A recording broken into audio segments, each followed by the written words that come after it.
And here we are, ladies and gentlemen, at the 9 o'clock position on Abyssal City is our Red Zerg player from Team SCV Life, the one and only HyuN, our 13-time reigning Fight Club champion. His opponent at the 3 o'clock position, the master of the 1-1-1, the Soul Train himself, PartinG. He is our blue Protoss player. All right, so I mean, a lot of people know, everything there is to know about these players. There's so much to be excited for here, but in case they don't, in case you're jumping in here, you're like, I haven't seen that much of PartinG. Of course, you've probably seen tons of HyuN, but maybe you're unfamiliar with exactly why this match is going to be such a big deal. So, I mean, let's just talk about it, Kevin. Okay. PartinG, ZVP, he's pretty much unstoppable. Yes, that's true. The guy's great. He has actually gone on record as saying that if he Immortal Sentries all in, he will not lose against a Zerg player. He just, period, will not lose against them. And asked why, and this is, of course, if you hear us make a lot of jokes about Soul Train, etc. with PartinG, he went on record as saying that his Immortal Sentry all-ins are so much better than someone like, say, Rain, for example, because he has more soul. Yeah, and he puts soul into all of it. And he says he does it with all of his builds. Yes. All right. Well, we'll see how much soul he's got in this set now, as he's going up against a guy who's kind of defied all the odds. HyuN has been stacked for opponents. He's had ridiculous guys who go against him. He's this guy who's been the reigning GSL and MLG champion in StarCraft Life. He actually, this is kind of weird out of PartinG, a little bit of a mistake there, decides to drop down this forge a little bit later. He actually rallied out this this probe here, and it pulled minerals all the way back to the main before he realized, wait a second, I was supposed to put down a Nexus there. But HyuN has knocked out Life. He's knocked out members from all races, foreigners and Korean players, multiple GSL Code S finalists. He's really good, guys. Yeah, I mean, all right. So a testament there to why HyuN is so excellent. Let's take a look at PartinG. In this matchup, ZVP, guys, he beat Losira recently, and this is kind of like all the strategies of defense against his Immortal Sentry all-in. I was like, what if people tried here? Well, Losira, he tried lots of spine crawlers with a map on a Tomb Valley. He's like, I'm going to spine everywhere. Didn't work. And he even went for a counterattack at the same time. Nothing. Shine made a lot of Zerglings and Roaches, tried to meet him out in the middle of the map while PartinG was moving out. Didn't work. He murdered him. Then he went up against Dongray Gu. Dongray Gu just tried lots of Roaches and flanking maneuvers on this map, actually, Abyssal City. Same spawning positions and everything. Didn't work. PartinG has found success against almost everything. In fact, against HyuN when they met back in WCG and for the Korean qualifiers, HyuN tried to use, it was actually a 3-base build, but he tried to use Hydras and Lings, and that melted as well. PartinG did win that set 2-0. So last time these guys met, it was a rollover for PartinG. Now, this is the best of 9. Things could get a little bit more interesting than that. Fight Club. This is TSL HyuN's. Yeah, really. Like, this is his turf. This is where he does battle. He's won 13 weeks in a row. He's collected $6,800 in prizes. This man has just been a god in this show match. Looks like he's going to catch up to this probe, knock it away. Nothing too weird out of him yet. Just droning up. This hat trick came down in about 3 minutes, 48 seconds, 3 minutes, 49 seconds, something like that. PartinG, on the other hand, nothing looking too weird out of him either. He's got his cybernetic score on the way. He's got plenty of gas building up. He hasn't decided to go for an obnoxiously early third gas. Hello, Space Shark. Space Shark is flying around there. That Space Shark actually seems magnified compared to normal, too. But anyway, it's a giant Space Shark. Anyway. Yeah, the Abyssal City Space Shark has kind of gone through that, the Honey, I Shrunk the Kids, Yeah. The shrink ray hit critical mass. Yeah. And then made the world smaller. Space Shark's just really, really big now. I mean, Honey, I Shrunk the Kids didn't do it for me, but the subsequent follow-ups and spin-offs, those were really just Academy Award winners. I remember, I loved the, it was Rube Goldberg, I think it was like an 8-ball or something from the pool table, and it like fell down this whole Rube Goldberg to fall onto the machine. I was like, oh, what is this? But it was, of course, before you ever knew where Rube Goldberg was. Yeah. I tried to build them in science class. They weren't nearly as cool as that thing, though. Rube Goldberg machines are awesome. I still have a thing for those. I like building them, so. Anyway, let's see here as PartinG decides to take gas number 3 and 4. Of course, he has a Stargate coming up, and that is not the initial start to a conventional Immortal Sentry all-in, but he's going to put on some pressure with Phoenixes here in a second while he researches +1 and gets that Warp Gate up, but may decide to drop down that Robo here in just a bit. On the other hand, everything that we've normally seen out of HyuN, down to taking his gases at his natural. He's saving up to, let's see, 50-some-odd drones here while going for layer first. There's the Roach War. This is HyuN's play. This is what he does.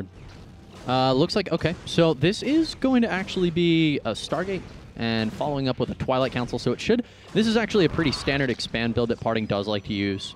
We will likely see a third, and then maybe work his way up to +2, go for a big Blink Stalkers and Phoenix. Like, you have the ability to really slow down your opponent with the Phoenix, and then you can follow it up with really, really strong timings because you just have so much map control. As we see now, he's actually using those Phoenix, cleaning out some Overlords, so it's going to give him a little bit of mobility, and it looks like now he is going down to take that third base with a probe, it appears. Yeah, he's... Oh, no, nope. that's actually Those just are another Zealot. Stalkers. All right, so he's done a really efficient job of cleaning out Overlords. As you can see, the vision of HyuN is very limited at the moment, but HyuN doesn't rely on having a ton of vision necessarily. Oh, but he probably wishes he had it now because Blink Stalkers, no thank you, it's a Dark Shrine. This is really interesting out of HyuN, of course, because we also saw this the other day from Seed, I think it was. We were actually really kind of harsh on the build. It's like, okay, you went Phoenix, so you forced a lot of Spore Crawlers out of your opponent, and then you went for Dark Templar, which they can see anyways because they've got detection to all their bases. You know, it's great for keeping your opponent on the defense when, you know, you can deny Overseers with those Phoenix, but other than that, if they just decide to drone behind it, you can be in a bit of trouble. Yeah, I mean, we saw C get punished in the late game with that, especially because their Zerg opponent really didn't take any pressure, so they were just able to macro up to their heart's content. These three Phoenixes haven't really been able to find too much else other than that initial map clearing.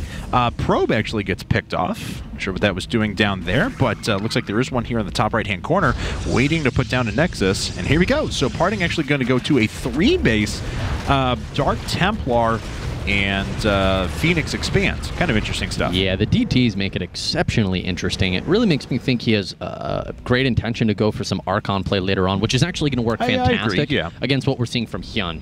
He is going for... this is actually like that WCG match all over again. It was a map on Ohana. It started off with the Phoenix play. HyuN opted to go for Ling Roach Hydra, and he just melted. And I don't know, this is going to be a little tough because, you know, Archons do fairly well against Hydras. We got to make sure HyuN's got a fair quantity of Roaches to back him up. Well, his first Roaches are making their way out on the map down at the bottom right. It's just a huge amount of Hydralisks coming up afterwards.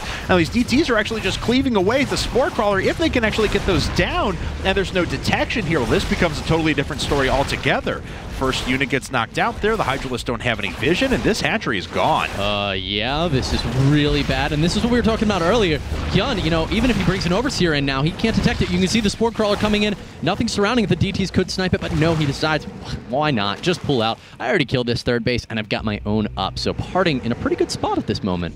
Yes, he is, and taking that third base, he's got a lot of photon cannons there, starting to invest into his economy, and eventually his late-game army, too. Gateways number 5, 6, and 7 are on the way. He's got that robotics base just about to finish up, +2 weapons, Blink. I mean, all those critical upgrades that you're looking for are hitting at about the same time. Now, HyuN, on the other hand, he's banked a fair bit of gas. He's actually moving up to a Spire. He's got to watch out for these DTs in the middle of the map still, but his Spire is actually about 75% of the way done. Yeah, it's really getting there, Kev. I'm a little worried, though. PartinG, you know, he doesn't have any splash damage at the moment. He has no Archons or anything. I could warp him in, but this is a pretty scary timing coming out of HyuN. He's at 140 supply. Hydras, man, they do a lot of damage. And he's got a lot tied up in Phoenix at the moment. How's the energy on those Phoenixes? It looked like it was moderate. Here. Yeah, they got a That's not too bit. bad. So he could pick up some Hydras and kill them off, which will help him a lot. Now, this is one of the fun things about Abyssal City. You have so many paths that actually move in here to defense that there's the potential that HyuN could just move right back around with his Zerglings through this bottom right-hand corner and surround these forces, but it doesn't look like he even has to. He just gets right up on the top, and PartinG doesn't have any units to react. PartinG just walked all of his units right along the side in front of his force fields, and the Hydras on the low ground obliterated 3/4 of his sentries. He's got almost nothing left on the ground now, and he's in a huge amount of trouble.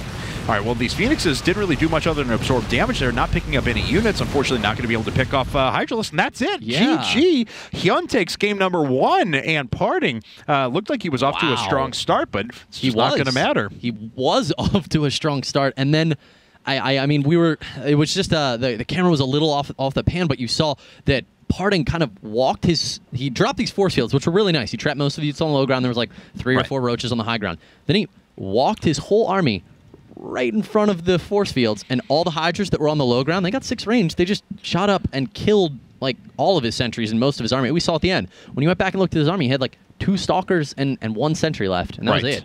And I mean, you can't lose your whole ground force to a Roach Hydra all in. Right. That's the reality of it. And, you know, well, there it is. HyuN taking game number 1. So PartinG, much hyped up about this match, but he's reeling a little bit. We'll see what he can do in game number 2. We're going to run to a commercial break. When we get back, game number 2 is going to be on Ohana.